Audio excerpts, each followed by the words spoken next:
نہیں آ رہی میرا خیال ہے بات. تبھی فضائل اعمال، فضائل صدقات کی کرامتوں کے واقعات پہ کوئی بھی اعتراض کرے نا تو فوراً بولو کہ ٹھیک ہے تو اپنی بات پہ قائم رہنا. جس کتاب سے انہوں نے کرامت لی ہے اصل میں تو اس کتاب کا مؤلف جھوٹا ہے نا، تو بول کہ اس کتاب کا مؤلف جھوٹا ہے. پھر جب وہ بولے تو پھر آپ بتاؤ کہ اس کتاب کا مؤلف کیا تھا، اس کی حیثیت محدثین کی نظر میں کیا تھی. بغیر سبب کے کام کرے اس کو معجزہ اور کرامت کہتے ہیں. سمجھ میں آ رہی ہے بات؟ اس کو کیا کہتے ہیں؟ معجزہ اور کرامت. کوئی سبب نہیں ہے، کر دیا اس نے. جیسے بنی اسرائیل میں ایک بندہ مر گیا، قرآن سے پتہ چلتا ہے اور آسمانی کتابوں سے بھی. قاتل کا پتہ نہیں چل رہا تھا، بڑے پھڈے ہو رہے تھے، بے گناہ لوگوں پہ الزامات لگ رہے تھے. اللہ نے اس مقتول کو زندہ کیا، اس مقتول نے کھڑے ہو کے نام بتایا میرا قاتل یہ اللہ نے مدد کی سبب کے بغیر. یہ ہوتا ہے یہ معجزہ. کرامت بزرگوں کی ہوتی ہے اور معجزہ پیغمبروں کا. فرق صرف اتنا ہے کہ کرامت پر ایمان ضروری نہیں ہے جب تک کہ وہ قطعی دلیل سے ثابت نہ ہو. اگر قطعی دلیل کے بغیر ہے تو اگر آپ کو بیان کرنے والے پر اعتماد ہے تو مان لیں، بیان کرنے والے کے بارے میں آپ کا خیال ہے پھینک رہا ہے لمبی لمبی تو نہیں مانے. لیکن معجزے کا انکار نہیں کر سکتے آپ. لیکن قرآن میں کچھ کرامتیں ایسی ہیں کہ ہیں وہ کرامت لیکن ماننی پڑیں گی، کیونکہ بیان کون کر رہا ہے؟ قرآن بیان کر رہا ہے. اسی طرح بیان کرنے والا قابل اعتماد ہے، آپ کو پتا ہے یہ جھوٹ نہیں بولے گا، پھر بھی آپ انکار کر رہے ہو تو یہ کرامت کا انکار نہیں ہے، پھر خدا کی قدرت کا انکار ہے. میں نے شہیدوں کے خون کی خوشبو خدا کی قسم اپنی ناک سے سونگھی ہے. اب جس کو مجھ پہ اعتماد ہوگا مان لے گا یار اللہ کی قدرت ہے. بندہ شہید ہوا اور اس کے خون سے اللہ نے خوشبو پیدا کر دی. لیکن آپ کو اگر مجھ پہ اعتماد نہیں ہے، آپ کا خیال ہے یہ مولوی صاحب پھینکوں ہیں تو نہ مانو آپ. لیکن آپ کا خیال ہے کہ مولوی صاحب پھینکوں نہیں ہے، کیوں پھینکوں گا بھائی؟ کیوں جھوٹ بولوں گا میں؟ اتنی بڑی قسم مسجد میں ممبر پہ بیٹھ کے کیوں اٹھاؤں گا؟ اس کے باوجود بھی اگر آپ انکار کر رہے ہو کہ نہیں جی شہید کے خون سے خوشبو آ ہی نہیں سکتی، تو پھر یہ ہمارا انکار نہیں ہے، پھر یہ خدا کی قدرت کا انکار ہے. یہ وہی لا مذہبیت ہے، الحاد ہے، جس کی بیس پہ لوگوں نے خدا کا انکار کیا ہے. کیونکہ آج بہت سے لوگ بابوں کی کرامتوں کا انکار کرتے کرتے لمٹ کراس کر چکے ہیں، کرامت کے وجود ہی کے منکر ہو گئے ہیں. یہ غلط ہے. کسی بھی چیز کے اعتدال سے اس پہ رد کیا جائے گا. سمجھ میں آ رہی ہے کہ نہیں آ رہی بات؟ توحید یہ نہیں ہے کہ آپ کرامتوں کا انکار کرتے ہیں. توحید کرامت کا وجود تو توحید کی بڑی دلیل ہے کہ یہ اللہ کی قدرت ہے. تو مدد اسباب سے ہٹ کے کون کرتا ہے؟ بولو اللہ. اب اللہ جب مدد کرتا ہے تو دو طریقے ہوتے ہیں اس کے. یا تو بغیر سبب کے کر دے گا، جیسے میں نے مثالیں دی. فرعون کو، موسیٰ علیہ السلام کو فرعون سے کیسے بچایا؟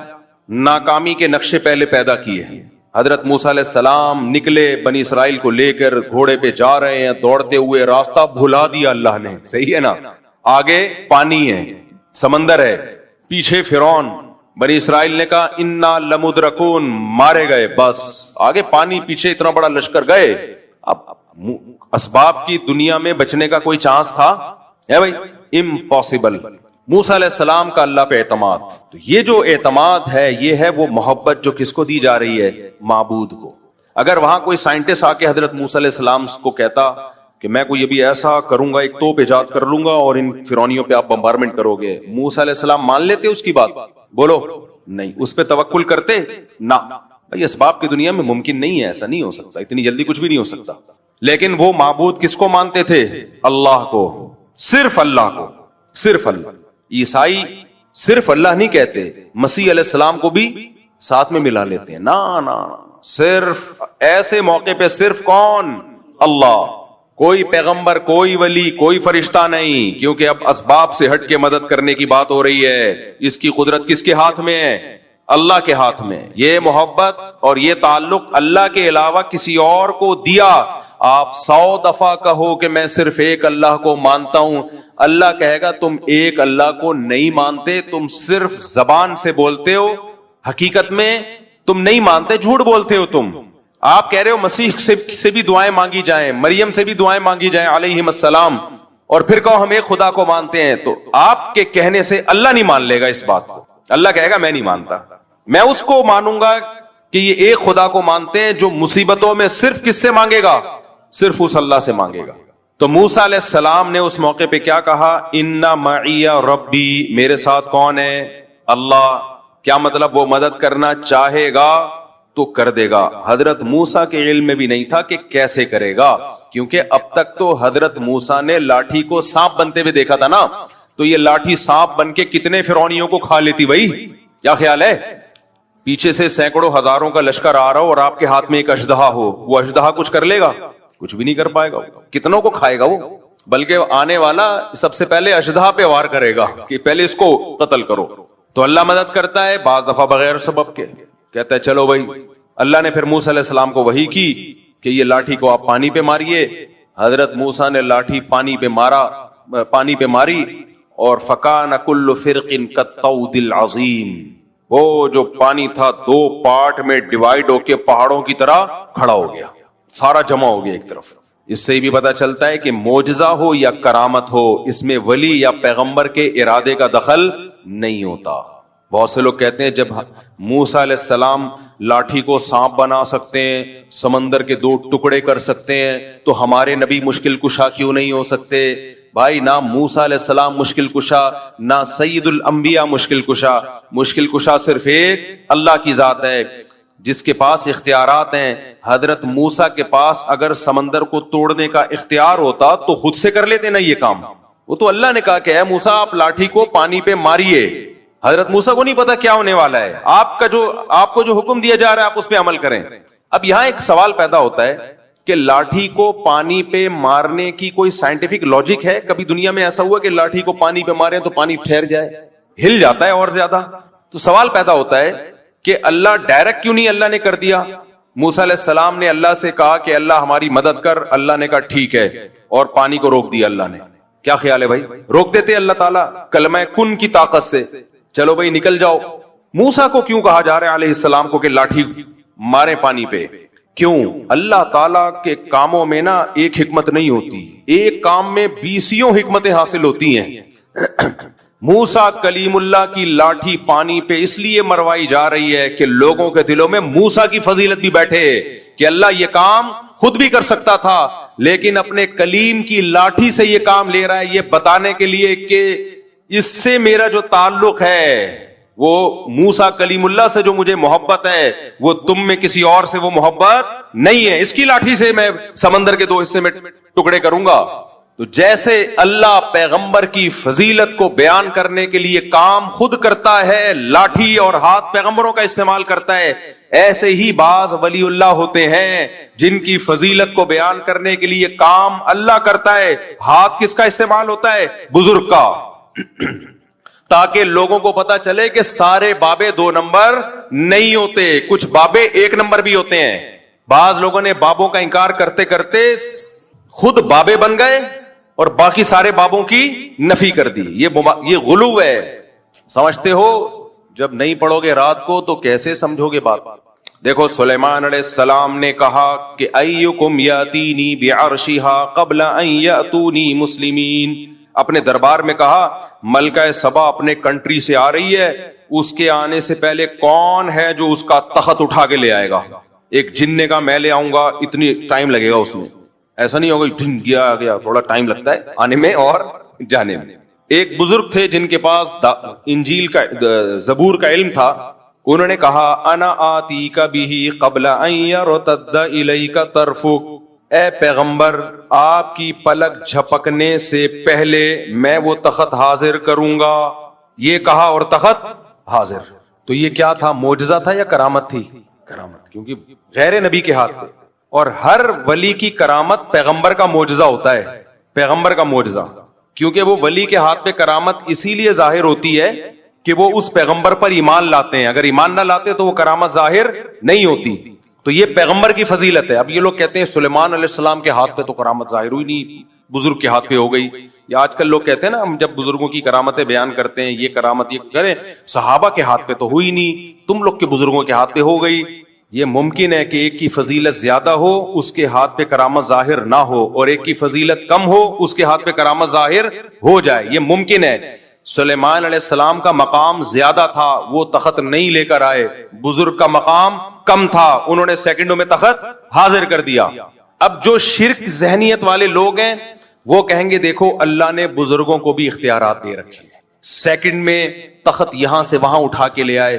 اسی لیے ہم داتا دربار پہ جاتے ہیں کہ وہ سیکنڈوں میں حمل ٹھہروا دیں. میاں بیوی میں حمل نہیں ٹھہر رہا, دوائیں کھا کھا کے پاگل ہو گئے, تو وہاں جائیں گے تو حمل ٹھہر جائے گا. صحیح ہے نا, ایک دفعہ جائیں گے حمل ٹھہر جائے گا. ان کو ہی پاس یہ اختیارات ہیں. ہم جائیں گے تو ہمارے آنے والی مصیبتوں کو وہ دور کر دیں گے. جب ان کو کہا جاتا ہے یہ تو شرک ہے, تو کہتے ہیں پھر سلیمان علیہ السلام کے دور کے بزرگ نے یہ جب کیا شرک, وہ بھی تو شرک تھا. تو جواب کیا ہے بھائی, وہ بزرگ نے نہیں کیا, وہ کس نے کیا ہے؟ اللہ نے کیا ہے. وہ اللہ نے کیا ہے. اللہ نے اس بزرگ کے دل میں الہام کر دیا تھا میں یہ کام کرنے والا ہوں, اور اس کے لیے میں نے آپ کی سلیکشن کی ہے, قبول ہے. انہوں نے کہا ہاں ہو گیا. اگر ان بزرگ کے پاس یہ اختیارات ہوتے تو وہ تو تخت ہی دائیں بائیں کرتے رہتے بیٹھ کے. کیا خیال ہے آج اگر کوئی بزرگ ہو جس کے پاس یہ اختیار ہو, وہاں سے وہ امریکہ کے صدر کا تخت اٹھا کے یہاں لے آئے, اس کی اب تخت کا دور گیا, اب کرسیاں آ گئی ہیں کہ جی امریکہ کے صدر کی کرسی چاہیے مجھے تاکہ میں بیٹھ کے اس پہ صدر امریکہ بن جاؤں, ٹھک کرسی آئی. تو وہ صاحب کیا کرتے, یہ جو لوڈنگ کا جتنا کام ہے ان کا سارا بزنس ٹھپ. کیا خیال ہے بھائی, ہمیں فرنیچر چاہیے گھر میں, جی بیٹی کی شادی ہے, جہیز کے لیے لالو کھیت گئے یا طارق روڈ گئے لوڈنگ کے لیے, یار اس بزرگ کو فون ملا, یہ بیٹ کسی سے نہیں اٹھ رہا ہے, ٹھک بیٹ دلہن کے کمرے میں, بلکہ دلہن ہی اٹھوا کے لے آؤ. رخصتی کی ضرورت کیا ہے, گاڑی جائے گی پوں پوں پوں, وہ باجے بجیں گے, پھر جوتا چھپائی اور 20 قسم کے خرچے ہیں. بزرگ کو رابطہ کیا حضرت دلہن کا ویٹ کافی زیادہ ہے اور گاڑی ابھی فوراً مل نہیں رہی ہے, اور ابا رخصتی کرنے میں تاخیر بہت کر رہے ہیں اس کے ابا. ایسے بھی ابا ہوتے ہیں مارکیٹ میں. بزرگ کیا کرتے, بھائی میرے اتنے ریٹ ہیں اور میں صدقہ کروں گا کیونکہ میں بزرگ ہوں, وہ کھاؤں گا نہیں, میں مختلف علاقوں میں تعاون کروں گا, اتنے پیسے دے, ٹھک دلہن کہاں, آپ کے بیڈ پہ. تو اگر یہ داتا بزرگوں کے پاس یہ اختیارات آ جائیں نا تو اس کائنات کا نظام تباہ و برباد ہو جائے. تو وہ جو سلیمان علیہ السلام کے پاس جو بزرگ تھے وہ بھی ایک ہی دفعہ تخت لے کر آئے ہیں, ایسا نہیں ہے کہ بار بار تخت دائیں سے بائیں کرتے رہیں بیٹھ کے. وہ تو اللہ نے دل میں ڈال دیا کہ میں ایک دفعہ آپ کے ہاتھ پہ یہ کرامت ظاہر کرنا چاہتا ہوں. تو کرامت اسی طرح ہی ہوتی ہے, اختیارات نہیں آ جاتے کسی کے پاس کہ جب کریں جیسے کریں وہ فوراً ہونا شروع ہو جائے, یہ نہیں ہوتا. تو جو شرکیہ دماغ کے لوگ ہیں انہوں نے تو اس پہ شرک کرنا شروع کر دیا, اور جو ملحد ہیں, ایتھیسٹ ہیں, خدا کے منکر ہیں یا خدا کے منکروں جیسا ذہن رکھتے ہیں. بعض ایسے ہیں جو اللہ کو مانتے ہیں لیکن وہ سمجھتے ہیں اللہ کے پاس کوئی طاقت نہیں, اللہ کچھ نہیں کر سکتا, سب کچھ اسباب سے ہی ہوتا ہے. تو یہ بھی ملحدانہ سوچ کے حامل ہیں. تو یہ والے اسکالر بھی بزرگوں کی کرامت کا انکار کرتے ہیں کہ ایسا کیسے ہو گیا, ایسا کیسے ہو گیا. تو سمجھ لو یہ اصل میں تو لیبل یہ لگا رہے ہیں کہ ہم شرک کی نفی کر رہے ہیں, لیکن شرک کی نفی کی آڑ میں اصل میں اللہ کی قدرت کا انکار کر رہے ہیں, یہ کہ اللہ یہ نہیں کر سکتا. لہذا یہ ہر کہانی کو, ہر کرامت کو بولتے ہیں کہانیاں. ہر کرامت کو کیا بولتے ہیں, کہانیاں سنا رہا ہے. بھائی کچھ کرامت کے واقعات مستند ذریعے سے ہوتے ہیں. فضائل اعمال میں جو کرامت کے واقعات بیان کیے گئے ہیں وہ شیخ الحدیث مولانا زکریا نے خود بیان نہیں کیے, وہ جن لوگوں کی کتابوں سے بیان کیے ہیں وہ سارے مستند لوگ ہیں. ان میں بہت سے تو بخاری مسلم اور حدیث کی کتابوں کے راوی ہیں. اگر آپ ان کو جھوٹا قرار دو گے تو آپ کو حدیث پہ اعتماد ختم ہو جائے گا. تبھی یہ جتنے لوگ ہیں نا جو فضائل اعمال کی کرامتوں پہ اعتراض کرتے ہیں, یہ مولانا زکریا کو تو بولتے ہیں کہ انہوں نے کہانیاں سنائی ہیں. جس کتاب سے مولانا زکریا نے وہ کرامت کا واقعہ لیا ہوتا ہے اس کتاب کے مصنف کو کبھی نہیں کہتے کہ یہ جھوٹا ہے. نہیں آ رہی میرا خیال ہے بات. تبھی فضائل اعمال, فضائل صدقات کی کرامتوں کے واقعات پہ کوئی بھی اعتراض کرے نا تو فوراً بولو کہ ٹھیک ہے تو اپنی بات پہ قائم رہنا. جس کتاب سے انہوں نے کرامت لی ہے اصل میں تو اس کتاب کا مؤلف جھوٹا ہے نا, تو بول کے اس کتاب کا مؤلف جھوٹا ہے. پھر جب وہ بولے تو پھر آپ بتاؤ کہ اس کتاب کا مؤلف کیا تھا, اس کی حیثیت محدثین کی نظر میں کیا تھی. تبھی یہ جتنے لوگ ہیں یہ بس امت میں تفرقہ پھیلاتے ہیں. تو اعتدال کی راہ کیا ہے, نہ تو ہر بزرگ کی کرامت کو مانا جائے. یہ ٹاپک سے میں ہٹ گیا, دوبارہ اصل ٹاپک پہ آ رہا ہوں. نہ تو ہر بزرگ کی کرامت کو مانا جائے گا, ایک بات. مستند ذریعے سے جو کرامت ہوگی اس کو مانا جائے گا. دوسری بات, کرامت کا مطلب کیا ہے, اختیارات کسی کے پاس نہیں ہے. کبھی کبھار اللہ کسی کی فضیلت کو بیان کرنے کے لیے, جیسے سلیمان علیہ السلام کے دربار میں کوئی بزرگ تھے, اللہ والے ہوں گے, کوئی جانتا نہیں تھا ان کو, اللہ نے ان کی بزرگی کو ظاہر کرنے کے لیے ان کے ہاتھ پہ کرامت ظاہر کر دی کہ دیکھو یہ بھی میرے نیک بندے ہیں. تو کبھی اللہ ایسا کر دیتا ہے, لیکن اس کا یہ مطلب نہیں ہے کہ اب ہم اس کو پکارنا شروع کر دیں. اختیارات کس کے ہاتھ میں ہیں, اللہ کے ہاتھ میں. اختیارات اللہ کے ہاتھ میں تھے. پھر اس نے موسیٰ کی لاٹھی سے، موسیٰ علیہ السلام کی لاٹھی سے سمندر کے 2 ٹکڑے کر دیے. کیے کس نے؟ اللہ نے. تو سمندر کے 2 ٹکڑے کروانے ہو تو کس کو پکارا جائے گا؟ اللہ کو. پھر اللہ کی مرضی بھائی. تو اللہ 2 طرح سے مدد کرتا ہے. ایک اسباب سے ہٹ کے، جیسے موسیٰ علیہ السلام کی مدد کی، کوئی سبب نہیں ہے، سمندر کو 2 ٹکڑے میں ڈیوائڈ کر دیا، چلو بھائی چلو یہاں سے جاؤ. جب فرعون آیا دوبارہ ملا دیا اللہ نے. اس طرح سے بھی اللہ مدد کرتا ہے. اور ایک یہ کبھی کبھار ہوتا ہے، یہ اللہ کی عادت بولو نہیں ہے. عادت اللہ کی اسباب پیدا کرے گا.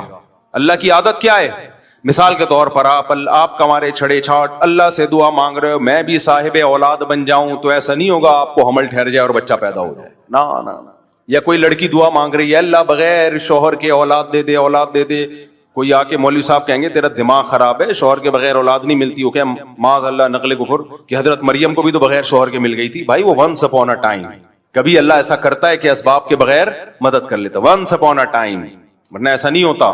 معجزے کرامات بہت کم ہوتے ہیں اور ان پر شرعی حکم کا مدار نہیں ہوتا. خوب سمجھ لو، شریعت جو ہمیں فیصلے کرنے کا حکم دیتی ہے وہ معجزوں اور کرامتوں کو دیکھ کے نہیں بلکہ گراؤنڈ ریئلٹی کو سامنے رکھ کے فیصلے کرنے کا حکم دیتی ہے. معجزے کرامت صرف اللہ اپنی قدرت بیان کرنے کے لیے کہ میں یہ بھی کر سکتا ہوں، اس کے زیادہ اس کی حیثیت نہیں ہے. مثال کے طور پر آپ فرار ہوئے، کسی ملک میں جنگ چھڑ گئی، آپ بھی مظلومن فرار ہوئے وہاں سے، اور آپ نے وہ والا راستہ اختیار کیا جہاں سمندر ہے. اب کوئی کہہ رہا ہے وہاں سمندر ہے، پاگل کہاں جائے گا، آگے نہیں، ادھر سے انڈا موڑ سے لیفٹ سائڈ پہ مڑ جا، ادھر سے ہوتا ہوا گلشن اقبال سے ہوتا ہوا ٹھٹھا کی طرف نکل جا. وہ کہہ رہا ہے نہیں میں کہاں جاؤں گا، سینڈ سپٹ اور ہاکس بے کی طرف جاؤں گا. کسی نے کہا وہاں آگے راستہ بند ہو رہا ہے. کہے گا تجھے اللہ کی قدرت پہ یقین نہیں ہے، موسیٰ علیہ السلام بھی تو اسی ٹریک پہ چلے تھے، آگے راستہ بند تھا، اس خدا نے اپنی قدرت دکھائی اور سمندر کو 2 حصوں میں تقسیم کر دیا. تو میں جب وہاں جاؤں گا آگے اللہ اپنی قدرت سے کشتیاں بھیج دے گا، اللہ اپنی قدرت سے سمندر کو پھاڑ دے گا.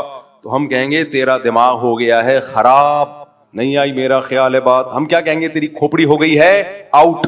ہم کہیں گے بھائی موسیٰ علیہ السلام جان کر اس راستے پہ نہیں چلے تھے، بھول گئے تھے راستہ. چلے تو وہ اس ٹریک پہ تھے جو خشکی کا راستہ جاتا ہے، وہ راستہ ہی بھول گئے، بس اللہ نے اپنی قدرت دکھانی تھی.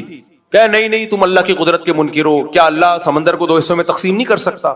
بھائی کر تو سکتا ہے، تو اللہ کرے گا، کر تو سکتا ہے، لیکن تجھے یہ کس نے کہا کہ کرے گا؟ ایک دفعہ مجھے یاد ہے کوئی مجھے مشورہ دے رہا تھا، کوئی ایسے بے احتیاطی والا مشورہ دے رہا تھا. میں نے کہا یار حالات ٹھیک نہیں ہے، اس طرح میرا جانا ایسے موقع پہ وہاں ٹھیک نہیں ہے، آج کل تھریٹس بہت ہیں، تھوڑا پرانی بات ہے، جان کا خطرہ ہے. اس نے کہا اللہ نے چاہا تو اللہ بچائے گا. میں نے کہا اگر اللہ نے نہیں چاہا تو تیرا باپ بچائے گا پھر؟ نہیں اللہ نے چاہا تو اللہ بچا لے گا. یہ تو ہمیں پتا ہے اللہ نے چاہا تو بچائے گا، لیکن مجھے پتا ہے کہ اللہ چاہتا ہے کہ نہیں چاہتا. میں بلیچ پی رہا ہوں، اللہ نے چاہا تو اللہ بچا لے گا. مجھے پتا ہے یہاں فلاں جگہ پہ دہشت گردی ہے، قتل و غارت ہو رہے ہیں، نہیں جاؤ بھائی، وہاں پہ بم پھٹ رہے ہیں، حالات خراب ہیں، اللہ نے چاہا تو اللہ بچا لے گا. تو ٹھیک ہے، بہت سے لوگوں کو اللہ نے بچایا بھی ہے. اب کراچی کے جو حالات خراب چل رہے تھے، جگہ جگہ بم دھماکے ہو رہے تھے، بنارس لوگ جاتے تھے نا، وصیت کر کے جاتے تھے کہ میں بنارس جا رہا ہوں. بنارس والا ادھر آتا تھا، وصیت کر کے آتا تھا میں انڈا موڑ آ رہا ہوں. ایسی جنگ چل رہی تھی، لوگوں نے کہا ویزے لے کے جاؤ بھائی. تو کراچی کے حالات دیکھیں نا، تو اس میں کہا جاتا تھا بھائی گھر سے باہر مت نکلو. نہیں جی اللہ بچائے گا، اللہ نے چاہا تو اللہ بچائے گا. یقیناً اللہ نے چاہا تو بچائے گا، لیکن اللہ چاہے گا کہ نہیں چاہ رہا ہے یہ ہمیں معلوم نہیں ہے. تو چاہتا ہے کہ اللہ چاہے کہ میں بچوں، لیکن اللہ بھی چاہتا ہے کہ تو جو چاہتا ہے وہ ہو.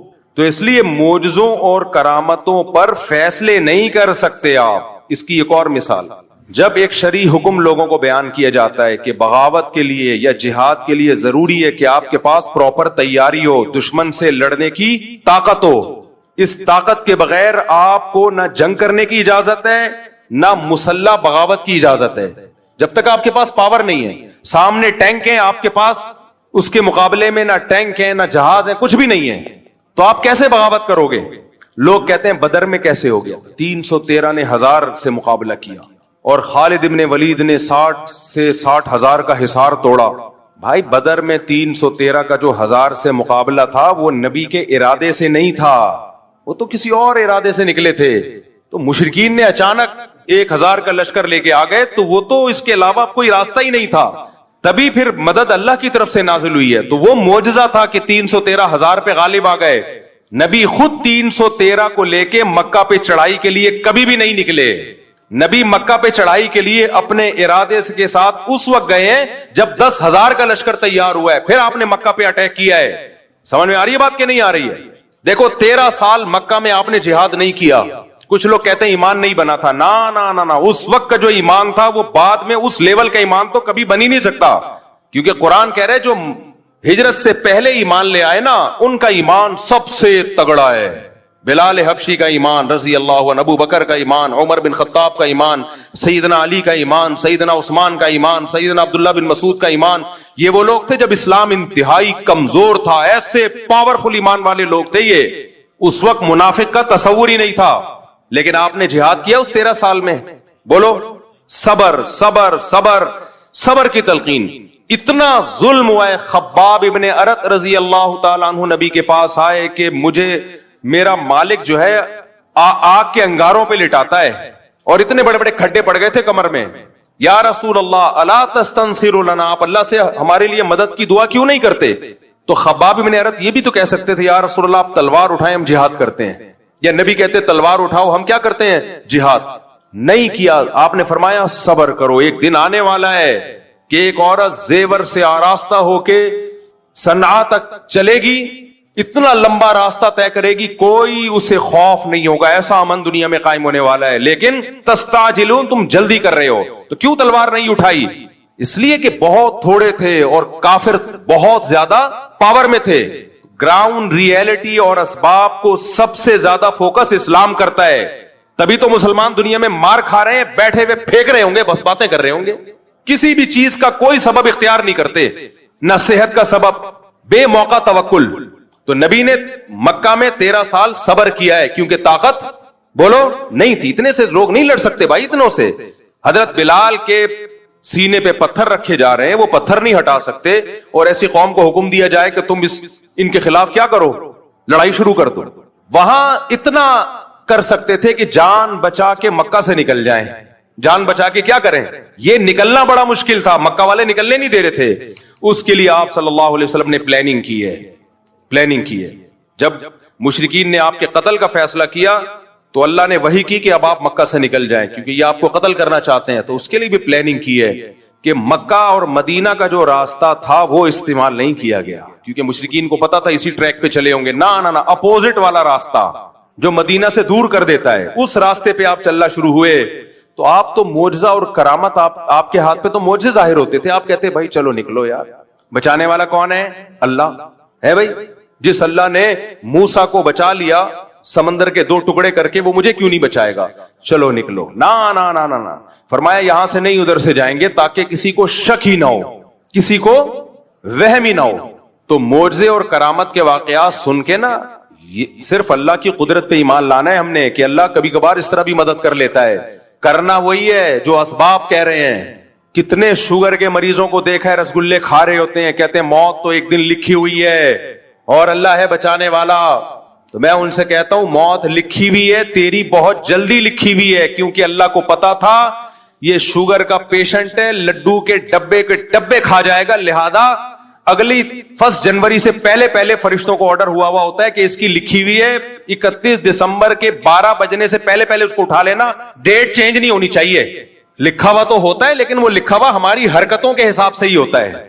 سمجھ میں آ رہی ہے بات کہ نہیں ہے؟ موت لکھی ہوئی ہے لیکن اس میں حرکتیں بھی لکھی ہوئی ہیں کہ یہ اتنی جلدی مر جائے گا. کیوں؟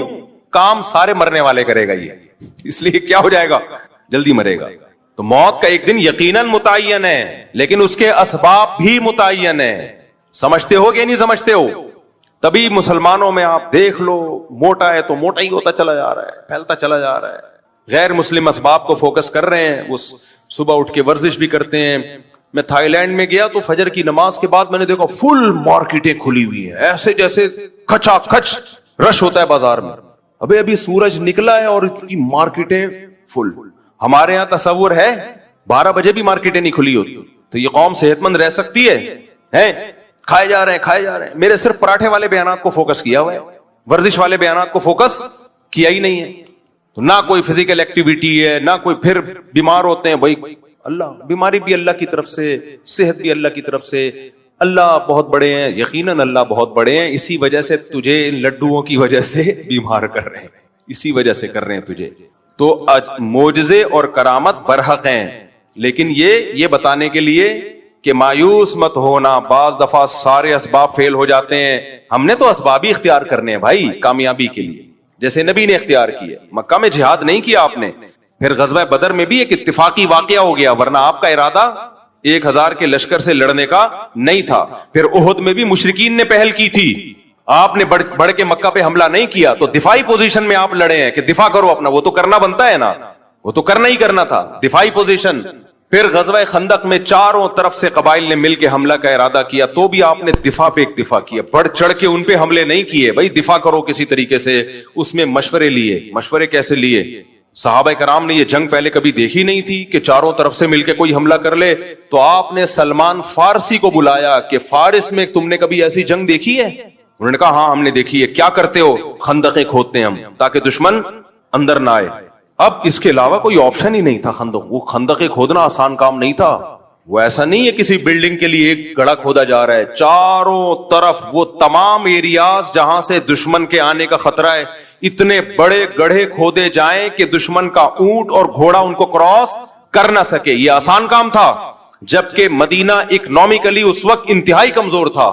بھوک سے نڈھال ہو رہے ہیں لوگ, پیاس سے نڈھال ہو رہے ہیں, پیٹ پہ پتھر باندھ رہے ہیں, لیکن آپ کدال لے کے گڑھے کھود رہے ہیں. وہاں بھی تو آپ کہہ سکتے تھے بھائی یہ تو بہت مشکل کام ہے, مدد کا وعدہ کس نے کیا ہے؟ بولو, اللہ نے کیا ہے. مدد کا وعدہ اللہ نے کیا ہے, تو اتنی ٹینشن نہیں بھائی, بس تھوڑا بہت مشورہ میں نے لے لیا حضرت ابو بکر سے, حضرت عمر سے. باقی فارس کے لوگ کیا کرتے ہیں ایسے موقع پہ, وہ تو ہے کافر.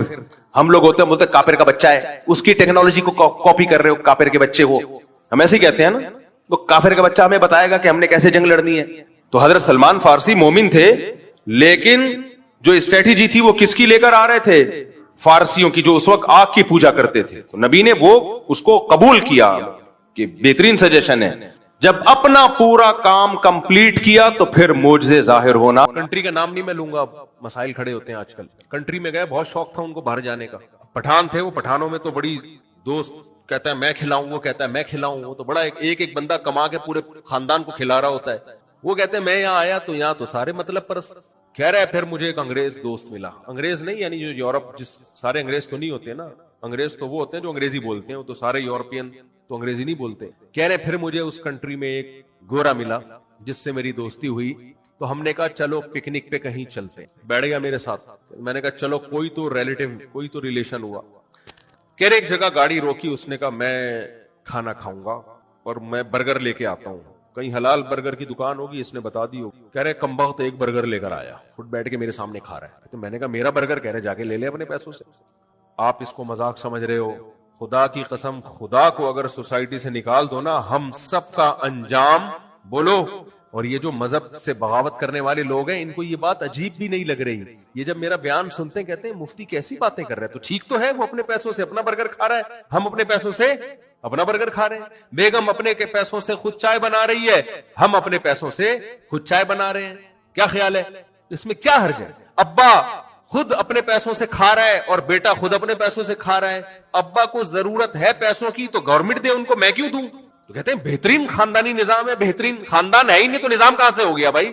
تو اللہ سے ریلیشن ختم, مخلوق کا آپس میں ریلیشن بھی بولو ختم, برباد, کچھ بھی نہیں رہے گا, کچھ بھی نہیں رہے گا.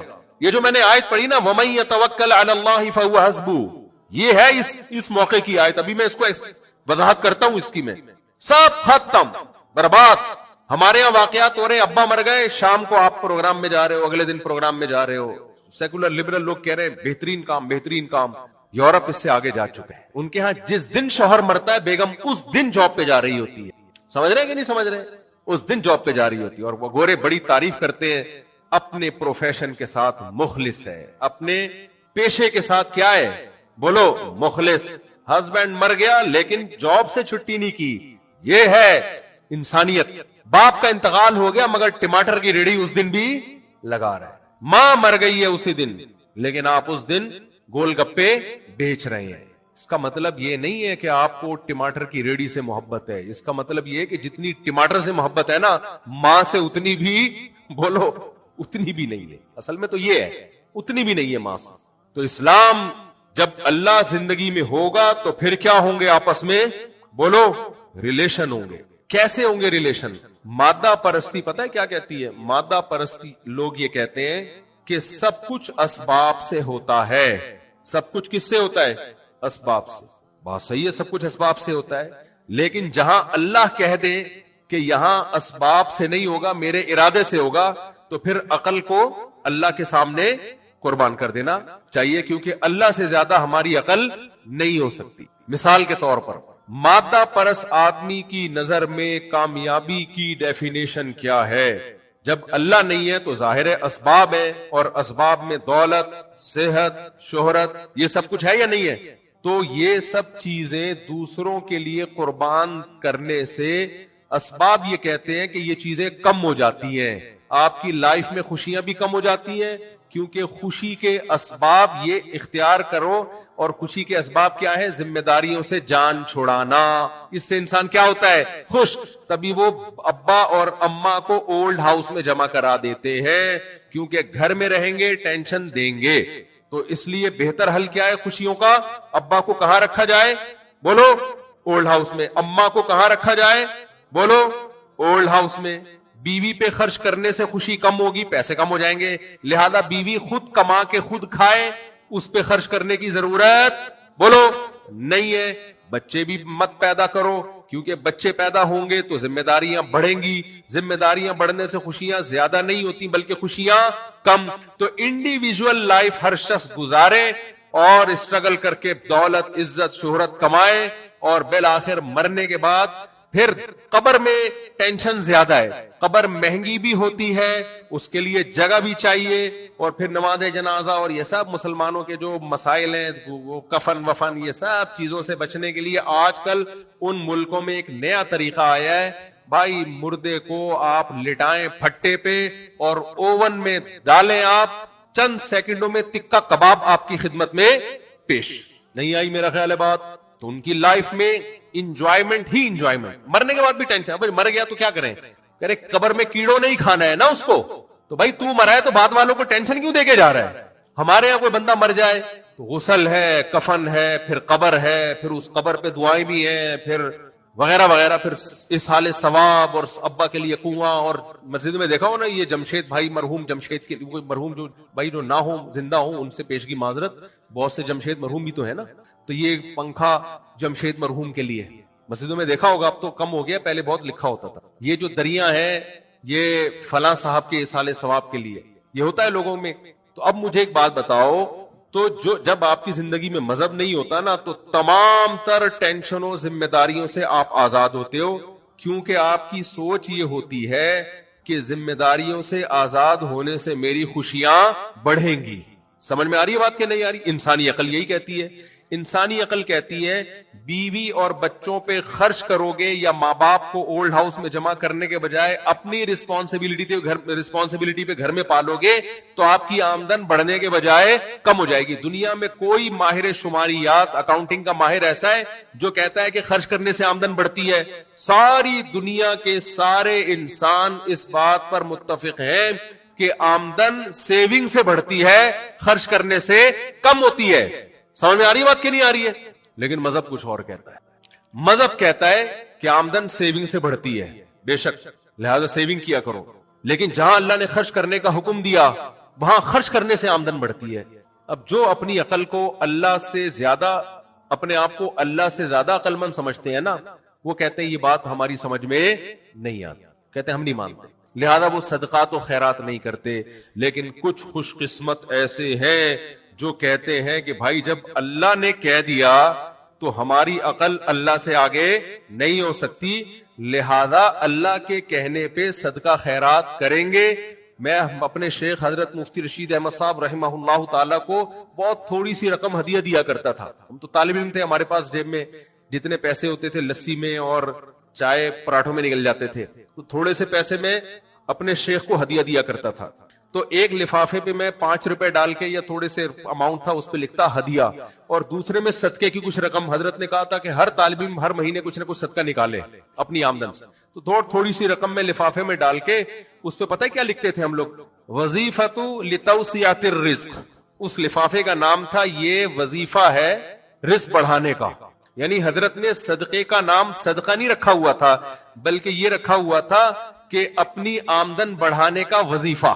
آج کل لوگ وظیفہ پڑھتے ہیں نا، یہ 100 دفعہ پڑھو گے صبح تو آمدن بڑھے گی، یہ شام 100 دفعہ پڑھو گے تو آمدن بڑھے گی.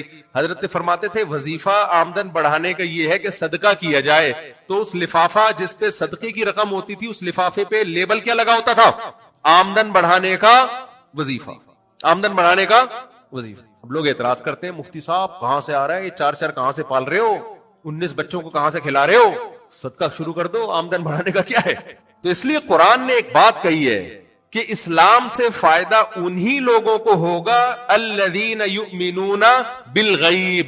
شروع میں اللہ نے غیب کی تلوار چلا دی ہے. جو اللہ کی باتوں کو بغیر دیکھے یقین کریں گے، اسلام سے فائدہ وہی اٹھائیں گے. اور جو یہ کہیں گے کیسے صدقے سے رقم کیسے بڑھتی ہے، وہ سوچتے رہیں گے اور مر جائیں گے. اسلام نے ہمیں بتایا وَمَن يَتَوَكَّلْ عَلَى اللَّهِ فَهُوَ حَسْبُهُ، جو اللہ پہ توکل کرتا ہے اللہ اس کے لیے کافی ہے. تو توکل کا موقع کیا ہے؟ جہاں اسباب یہ کہہ رہے ہوں کہ کامیابی اس میں ہے اور اللہ یہ کہہ رہا ہو کہ کامیابی اس میں نہیں ہے، اسباب اور اللہ آپس میں ٹکرا رہے ہو، تو وہاں جو اسباب کو سامنے رکھ کے زندگی گزارے گا تو یہ اس کی علامت ہوگی کہ اس کا اللہ پہ اعتماد اور توکل نہیں ہے. اور جو اللہ کے آرڈر کو سامنے رکھ کے زندگی گزارے گا یہ اس کی علامت ہوگی یہ اسباب کو اصل نہیں سمجھتا، یہ اسباب بنانے والے کو اصل سمجھتا ہے. سمجھ میں آ رہی ہے بات کہ نہیں آ رہی ہے؟ آپ بیمار ہیں، آپ اللہ پہ توکل کر رہے ہیں کہ میں اللہ پہ توکل کرتا ہوں، علاج نہیں کرتا، مر جائے گا آپ، تو یہ توکل نہیں ہے. کیونکہ یہاں اسباب اور اللہ کا حکم آپس میں ٹکرا رہے آپس میں نہیں ٹکرا رہا. اللہ نے کب کہا کہ علاج نہیں کرو بھائی؟ آپ جاب نہیں کر رہے، کاروبار نہیں کر رہے، لوگ کہتے ہیں پیسہ کیسے آئے گا، آپ کہیں اللہ پہ اعتماد، اللہ کھلائے گا. بھائی اللہ نے تو حکم دیا ہے کاروبار کر، دکان چلا، جاب کر. یہاں اللہ کا حکم اور اسباب آپس میں ٹکرا رہے ہیں. بولو نا یار، کیوں نہیں بولتے؟ نہیں ٹکرا رہے تو نہیں بولنا. کون سے کیا جا رہا ہے آپ دکان کھول کے بیٹھتے ہی نہیں ہو، دوپہر 2 بجے دکان کھولتے اور 3 بجے چھٹی کر کے گھر آ جاتے ہو. بیگم بول رہی ہے، بچے بول رہے ہیں ابا ایسے دکان کہاں چلے گی؟ آپ بولتے ہو چلانے والا کون ہے؟ کون ہے چلانے والا؟ اللہ. پھر مثالیں دیتے ہو، دیکھو وسیم کے پاس فری پھوکٹ کا کیسے پیسہ آ گیا، اس کی تو کوئی دکان نہیں ہے. تو یہ غلط توکل ہے. یہ وہ کیونکہ یہاں دکان کو ٹائم دینا اور اللہ کا حکم آپس میں بولو نہیں رہے، ٹکرا ہی نہیں رہے. اللہ نے کب کہا کہ دکان پہ نہیں بیٹھ، لیکن دکان ہے اور ادھر جماعت کی نماز کا ٹائم شروع ہو گیا ہے، ادھر لمبی لائن ہے گاہکوں کی، کسٹمر کی. اب شٹر گرا کے جماعت سے نماز پڑھنے میں لگ رہا ہے کہ میرا بزنس کا لاس ہوگا، اتنے سارے کسٹمر یہاں سے ٹوٹ کے غفار کی دکان پہ چلے جائیں گے اور مجھ سے یہ ٹوٹ جائیں گے. ایسے موقع پہ اللہ کیا کہتا ہے؟ دکان کھولو یا بند کر کے مسجد میں جماعت سے نماز پڑھو. بولو نا ادھر توجہ. یہاں اللہ کا حکم اور کمانے کے اسباب آپس میں ٹکرا رہے ہیں. ایسے موقع کے لیے یہ آیت ہے وَمَن يَتَوَكَّلْ عَلَى اللَّهِ، جو اللہ پہ اعتماد کرتا ہے اللہ اس کے لیے کافی ہو جاتا ہے. وَيَرْزُقُهُ مِنْ حَيْثُ لَا يَحْتَسِبْ. اب سوال کیسی عجیب آیت ہے. اللہ کہتے ہیں میں اس کے لیے کافی اور اس کو روزی دوں گا. اب انسانی عقل کہتی ہے روزی کیسے دے گا اللہ؟ روزی کے اسباب پہ تو میں لات مار کے آ رہا ہوں. دودھ کی دکان ہے، لائن لگی ہوئی ہے، کپڑے کی دکان ہے، لائن لگی ہوئی ہے، اور میں دکان بند کر کے نماز پڑھ کے آ رہا ہوں. تو اسباب تو نہیں، اسباب تو رزق پہ لات مارنے کے پیدا ہو رہے، اور اللہ کہہ رہے روزی دوں گا. اس کا اللہ نے اگلی آیت میں جواب دیا، فرمایا وَيَرْزُقُهُ مِنْ حَيْثُ لَا يَحْتَسِبْ، وہاں سے دوں گا جہاں سے تمہارا گمان بھی نہیں ہوگا. تمہارا گمان تو یہاں سے روزی ملتی ہے اور اس روزی پہ میں لات مار رہا ہوں، تو اللہ کہے گا وہاں سے دوں گا جہاں سے تمہارا گمان نہیں ہے، وہاں سے دوں گا. دوں گا کیسے؟ یہ چھوڑ دو، کیونکہ اگر تم نے سوچ لیا تو یہ تمہارے گمان میں آ گیا نا. تبھی علماء کہتے ہیں وہاں سے روزی آنا جہاں سے گمان ہی نہ ہو، یہ ایک ظاہری علامت ہے کہ یہ خاص کس کی طرف سے گفٹ ہے؟ یہ اللہ کی طرف سے گفٹ ہے، آپ کی کسی نیکی کے صلے میں. تو میرے بھائی صدقات و خیرات بھی وہی کرے گا جس کی زندگی میں اللہ ان ہو. ماں اور باپ کو پالنا، آج کل ہماری ینگسٹر میں ماں باپ سے رشتہ ختم ہوتا جا رہا ہے. آپ کو میں عجیب بات بتاؤں، دیکھو میری دنیا میں بڑی ٹریولنگ ہوتی ہے، اتنا بے وقوف میں ہوں نہیں جتنا نظر آتا ہوں. لوگ سمجھتے ہیں 4 شادیاں کی ہیں تو دنیا کا سب سے بے وقوف انسان یہی ہے، اور 19 بچے ہیں تو سب سے بے وقوف آدمی یہی ہے. اتنا نہیں ہوں جتنا آپ سمجھتے ہو. دنیا میں پتہ ہے کیا ہو رہا ہے؟ حقوق کی باتیں، حقوق، رائٹس. آج کل بہت سارے رائٹس کی باتیں ہو رہی ہیں نا، جانوروں تک کے حقوق. سائنسدان نا جب خلا میں کسی کو بھیجنا ہوتا ہے نا چاند وان پہ، تو پہلے بندروں پہ اور چوہوں پہ تجربہ کر رہے ہوتے ہیں. پہلے اس کو بندر کو بھیج کے دیکھو بچ کے آ گیا تو پھر ہم بھی ٹرائی ماریں گے. سارے تجربے انسانوں سے پہلے کس پہ ہوتے ہیں؟ جانوروں پہ، چوہوں پہ، بندروں پہ. تو ایک جانوروں کے حقوق کی ایک تنظیم نے نا رشیا میں، جب یہ ناسا والوں نے جو رشیا کے جو خلا میں بھیجنے والے سائنسدان ہیں انہوں نے بن مانس وغیرہ پہ تجربے کیے، تو جانوروں کے حقوق کی تنظیمیں کھڑی ہو گئی کہ اسٹاپ کلنگ اینیملز، جانوروں کو مارنا. کیونکہ بہت سے گئے اوپر، ان کا انا للہ ہو گیا. بندر کو بھیجا وہ شارٹ ہی ہو گیا مارکیٹ سے نا، وہاں اس کا دم گھڑ گیا، کیا ہو گیا. ایک بن مانس بچ کے آیا تھا تو اس کو پھر انہوں نے 10 سال تک رکھا، اس کی بڑی سیوا کی کہ یہ زندہ بچ کے آ گیا ہے. تو اس پہ لوگوں کی تنظیمیں نکل آئی تھیں کہ جانوروں کو قتل کرنا چھوڑ دو. تو جانوروں کے حقوق کے لیے تنظیمیں بنی ہوئی ہیں، ہے یا نہیں ہے؟ کراچی میں اتنے کتے، کتوں کے 12 بچے پیدا ہوتے ہیں، اور دے دنا دن، اور سب کتے ہی ہوتے ہیں. یا تو کوئی اور مخلوق ہو رہی ہوتی تو چلو ٹھیک ہے، جتنے بچے ہوں گے بھی سارے کیا؟ کتے.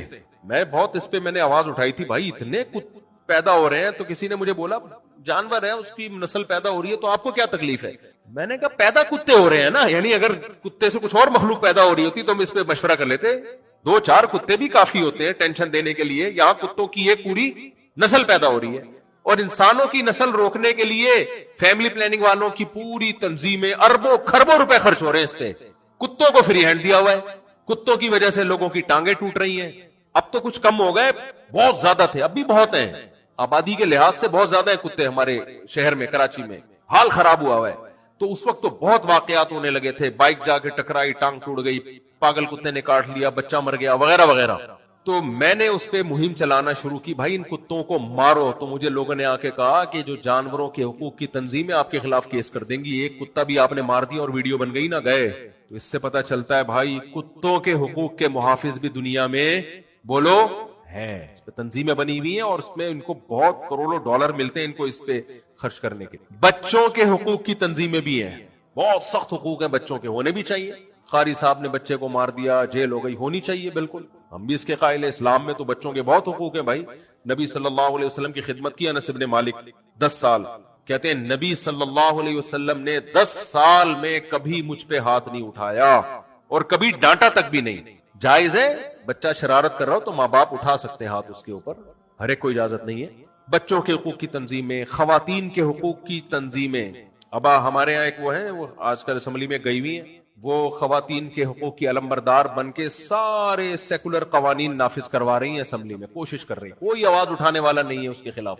محترمہ نے قانون بنانے کی کوشش کرنی ہے، جو مرد اپنی بیوی کو گھر سے باہر نکال دے گا اس اتنے لاکھ جرمانہ اور جیل. غلط ہے، بیویوں کو گھروں سے باہر نکالنا اچھا کام نہیں ہے. لیکن تحقیق تو کی جائے نا پہلے کہ اس نے ناجائز نکالا ہے یا جائز نکالا ہے. نہیں، تحقیق نہیں، جو بھی گھر سے باہر نکالے گا جیل. بھائی اگر کوئی معقول ریزن تھی تو پھر تو کیس نہیں ہونا چاہیے نا. لیکن نہ، خلا کے نام پہ جو ڈرامے بازی ہو گئی ہے، کوئی بھی عورت کورٹ میں جائے کورٹ خلا پکڑا دیتی ہے. طلاق کا پورا حق عورت کو دے دیا. تو بیوی اور گرل فرینڈ میں فرق کیا ہو گیا؟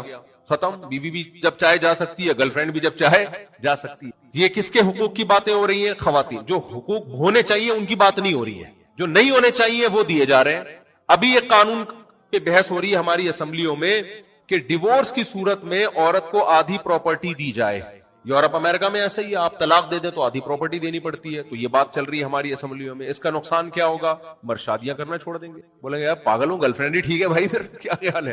اور اگر وہ ڈیورس دے گا تو کاغذ میں نہیں دے گا، ثبوت ہی نہیں ہوگا، بس وہ بول دے گا میں نے تمہیں چھوڑ دیا. تو اینڈ میں اس کا عورت ہی کو نقصان ہوگا. تو جائز حقوق، ناجائز حقوق، اس بحث میں پڑے بغیر عورت کے حقوق کی بھی تنظیمیں بہرحال بولو ہیں. آپ کو پتا ہے جتنی آسمانی کتابیں ہیں، چاہے وہ تورات ہو، چاہے وہ انجیل ہو، چاہے وہ قرآن ہو، تمام آسمانی کتابوں نے اگر حقوق کو فوکس کیا ہے تو سب سے زیادہ کس کے حقوق پہ آواز اٹھائی ہے؟ ماں اور باپ. اور اس کے لیے دنیا میں کوئی تنظیم